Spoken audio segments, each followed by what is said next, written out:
limitations. So a message came in during the break, and it reads, in your previous interview, you talked about translating church-based spirituality and commitment to success in the real world. How can our youth make this transition? This is Emmanuel from Yaba. Yes. Emmanuel, it's a bit complex. It's a bit complicated because I've always been insisting that church should just not gather you together to use your talent and gift, and they should contribute to your building life skills into you. First of all, I think the teaching in church should change from compartmentalizing God into a box, and then life is on the outside. There's something like secular life. There's nothing like secular and spiritual life. Life is life. I mean, church just gives you the set of principles to use to live. It's not a separate thing. It's cultivating your spirit so that you can be a stronger, better, wiser, wealthier, healthier person in the world. And a spirituality you cannot translate to practicality. It's nonsense. It's valueless. If you're being taught things in church and you don't see how it impacts your business, how it impacts your education, how it impacts your relationship with your fellow human beings, starting from your parents to your siblings, then that's nonsense. I don't think it's a useful thing. Don't worry about it. Don't even bother yourself about it. When Jesus stood on the mount, he began to teach the Beatitudes, and he was talking to them about blessed are the merciful, for they will receive mercy. Those things are things that are basic. They're connected. So much so people were asking me practical questions like, how many times can my brother offend me and I would have to forgive? Is this 70 times 7 times? Jesus said it. Yeah. And he said you must practice unlimited forgiveness. Because it's a gift you give to yourself to make you a healthier and a stronger person. Imagine when you're offended at work, you're not creative, you're rigid, so those things affect our lives. So if they're being taught if you're being taught in your church in a way that is not practical, find a church that, I don't know why people do this. They don't think they have the permission of God to seek. I mean, if you go to a restaurant, you don't like the food, you go somewhere else. Really, there's a song by Lauryn Hill who's talking about strumming my pains with his fingers.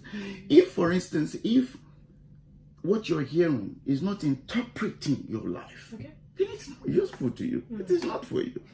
Find somewhere, and there are many churches in the world today. I mean, there's a church like Daystar Christian Center, when everything merges. When you're in Daystar, you're learning business, you're learning life, you're learning marriage, you're learning all of these things together. The knowledge of God is a practical knowledge. And there are many churches like this all over the place. So what are you doing sitting in the place where they just talk about one remote something that is unrelatable? Go to where the word is taught in a practical way. And that's the only way to do it, because you can't do it on your own. You have to have a community that believes in that philosophy. Okay, thank you so much. 08133038749, 08020933638. Those are the numbers to call. If you have questions, you can call in. Okay, so in this day and time, a lot of people say that I think it's somehow becoming a cliche that do not wait for people to give you approval or approve whatever it is that you're doing. But sometimes a lot of persons want this approval. For instance, a writer puts up a story on his or her blog, and there are no comments, nothing to show that, okay, you're doing well and all of that. So what do you think, how do you think one can deal with not getting approval from people? Approval is, you see, what people don't understand is in building a movement, your first audience is you. Okay. If you are needing approval, that means that the dream is not even established yet in you. You have not convinced yourself yet. And guess what? Approval feeds on your own personal conviction in your journey. Okay. You are infecting people with your belief.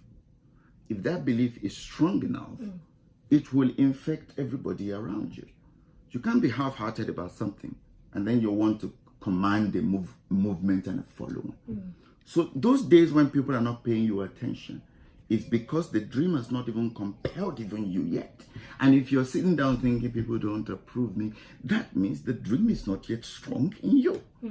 So spend the time to prove to yourself that you are who you say you are.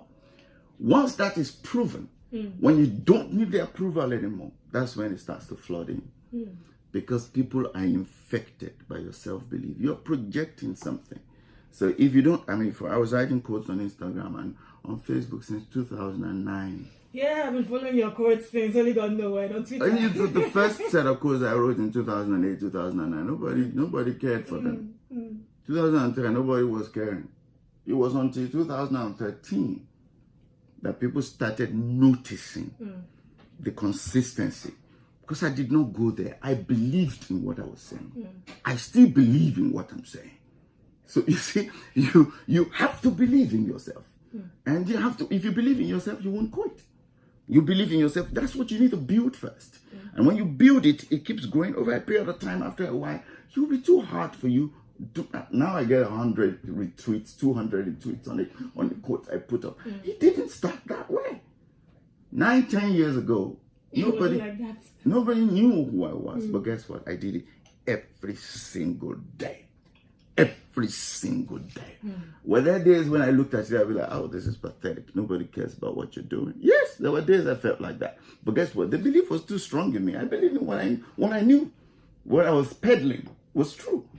But now people pay 50,000 to come to my seminar. It's because you have to stay with it. I have been in several industries as a starter. If you are not ready to commit the next 7 years of your life to anything, don't bother going in there. Okay, final words to young people out there. We have less than 3 minutes to get out of the studio. So final words to young people out there. What would you say to them? Don't give up the quest to find yourself. Don't give up the quest to keep discovering yourself. You are a bundle of treasure, and there's a lot of things about you don't know yet. It is too early to give up. And see young people giving up. And what do you know? You don't know anything yet. You don't know how you're going to be when you're 25. You don't know what you're going to feel like when you're 28. You don't know what is going to happen, what opportunities you will attract when you're 30. You know, you don't give up yet. Your strength is still very alive. So don't give up trying. To discover yourself. Okay. There's something else I do on my show. For every guest I have on the show, I ask them, what does self-actualization mean to them? So what does it mean to you? What does self-actualization mean to you in your own words? Self-actualization is when the things you believe about yourself are being repeated to you by other people. That means it's come to pass. When your meditations and impressions about you are being confirmed by other people, you actualize.